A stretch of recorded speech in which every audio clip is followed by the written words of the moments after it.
Hi guys, Mike here, and we're taking a look at the Sony Xperia ZL next to the iPhone 5. Now, we're not going to really compare these two because there's obviously a big difference between the two. This is a more compact phone, it's lighter, it's slimmer, has a smaller screen. This is slightly larger, it's thicker, it's heavier, but like I said, it has a bigger display. 4-inch display on this one with 1080p resolution, while on this one you have a 4-inch display with I don't know what is it these days. It's 1136 by 640 pixel resolution, so definitely better PPI pixel density on the Sony. Okay, an IPS panel on this one and the Bravia TFT LCD panel on the Sony, which should translate in slightly poorer viewing angles on the Sony, but that's not really a given.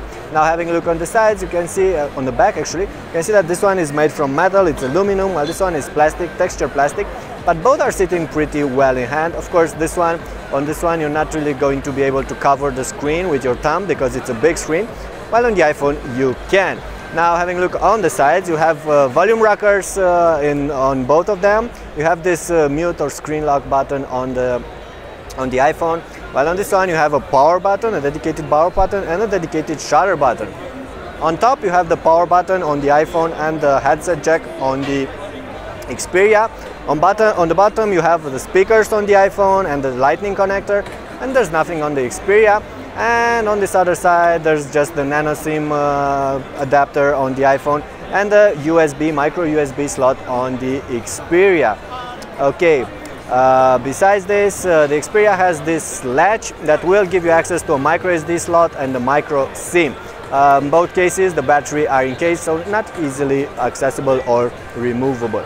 Okay, and how about the cameras? Well, there's an 8 megapixel camera here on the iPhone and a 12 megapixel, 30 megapixel camera on the Xperia ZL, and a new sensor which should allow a couple of new cool options. For instance, you can shoot HDR videos with this one, while on the iPhone you can't really do that, you can only do HDR stills.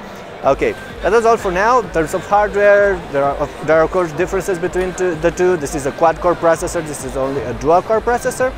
2 GB of RAM versus 1 GB of RAM, and of course this one is running iOS and this one is running Android 4.1 Jelly Bean.